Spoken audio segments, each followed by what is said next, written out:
dari Partai Golkar ada Bang Doli. Selamat sore Bang Doli. Selamat sore, Assalamualaikum warahmatullahi wabarakatuh. Oke, Waalaikumsalam Bang Doli. Jadi sebenarnya sebagai partai tertua, partai besar juga, ini sebenarnya Golkar makin diuntungkan atau makin dirugikan nih dengan putusan MK? Ya, saya kira kita tidak dalam konteks membicarakan ini dalam untung atau rugi gitu ya. Karena ya ini putusan Mahkamah Konstitusi yang dalam sistem hukum di negara kita ini final and binding ya. Suka atau tidak suka, mau atau tidak mau, ya kita harus terima ya. Misalnya kalau saya secara pribadi kemarin tetap mengusulkan presidensial threshold ini masih perlu ya, walaupun tidak 20-25 gitu. Tapi tidak harus dinolkan dengan alasan karena memang kita ingin mencari satu orang yang terbaik di Republik ini dari 250 juta orang gitu. Tapi itu nggak relevan lagi sekarang karena Mahkamah Konstitusi sudah memutuskan ambang batasnya 0%. Nah, tinggal saya begini, saya mencatat ya setiap putusan Mahkamah Konstitusi khususnya yang terkait dengan soal sistem pemilu, sistem politik dan demokrasi kita, itu selalu ada catatannya. Catatannya itu adalah meminta kepada pembentuk atau pembuat undang-undang untuk melakukan rekayasa konstitusional untuk memberikan dukungan terhadap putusan itu. Berkali-kali ini. Jadi, nah ini artinya relevan dengan apa yang sudah diwacanakan, didiskusikan oleh publik dalam setidaknya 3 bulan terakhir setelah pemilu, bahwa kita memang harus melakukan perubahan sistem, penyempurnaan sistem pemilu kita gitu loh. Nah, apalagi kan putusan ini jelas ya bahwa tidak boleh ada catatannya, tidak boleh ada yang merasa mendominasi ya antara politik dan gabungan politik yang lain. Kemudian kalau yang tidak mencalonkan nanti nggak boleh lagi calon di berikutnya gitu. Nah ini yang saya kira harus ditindaklanjuti. Jadi ini nggak bisa berdiri sendiri juga putusan ini gitu. Nah, jadi putusan MK-nya sudah ada, Bang Doli. Ini berarti harus melalui revisi Undang-Undang Pemilu dong? Iya, jadi justru menurut saya itu yang penting.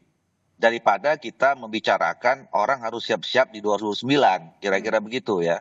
Karena kita harus siapkan dulu aturan mainnya. Ini kan baru mengajak kita untuk entry point bahwa revisi undang-undang itu perlu. Nah, ini tidak bisa juga berdiri sendiri presidential threshold ini gitu ya. Masih harus juga didukung. Misalnya begini, kalau kita tidak ikuti dengan aturan yang seperti perintah Mahkamah Konstitusi itu ya, nanti juga tadi seperti yang disampaikan bisa terjadi persaingan atau kompetisi yang tidak sehat selama 5 tahun ini. Misalnya ya, kalau misalnya kita tidak atur soal partai politik misalnya ya, kan tadi disebutkan putusan Mahkamah Konstitusi itu bahwa setiap peserta partai politik peserta pemilu bisa mengajukan calon presiden wakil presiden. Nah kalau kita tidak atur nanti ada 200 partai politik yang menjadi peserta pemilu gitu misalnya, ya berarti ada 200 calon presiden dan calon wakil presiden kan. Nah ini kan menurut saya ya itu situasi yang tidak terkontrol dan tidak kita inginkan. Nah itu gimana caranya tuh Bang Doli supaya tidak terlalu banyak juga tidak terlalu sedikit begitu? Nah undang-undangnya, revisi undang-undang itulah yang sekarang menjadi perlu. Makanya saya lebih concern bagaimana pasca putusan Mahkamah Konstitusi ini pemerintah ya Pak Prabowo khususnya yang beberapa kali menyampaikan bahwa kita perlu mencari sistem yang ideal, kemudian partai-partai politik mendorong kepada fraksi-fraksinya di DPR untuk segera mengkonkretkan ya, mengagendakan secara serius kapan ini dimulai revisi undang-undang pemilu, undang-undang pilkada, kalau saya termasuk undang-undang partai politik.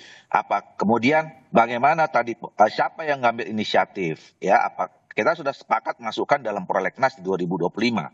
Tapi siapa yang menginisiatif? Apakah ke pemerintah yang menyiapkan naskah akademik dan draft RUU-nya atau metodologinya bagaimana? Kalau saya kan kemarin pernah melontarkan dibahas melalui metodologi Omnibus Law misalnya. Apakah Omnibus Law yang disepakati atau kodifikasi atau satu-satu? Nah, dan itu momentumnya sekarang. Ya, di 2025 inilah kita punya cukup energi, cukup waktu, jauh dari pemilu 29, supaya kita tidak tertarik-tarik nanti. Kalau kita bahas nanti di ujung, di 2009, nah ini bisa bias gitu loh. Nah, makanya sekali lagi saya katakan putusan ini harusnya mendorong menambah alasan kita semua elemen bangsa termasuk DPR dan Nah, pemerintah sebagai pembuat berarti undang-undang konkret langsung membuat oke. jadwalnya. Nah,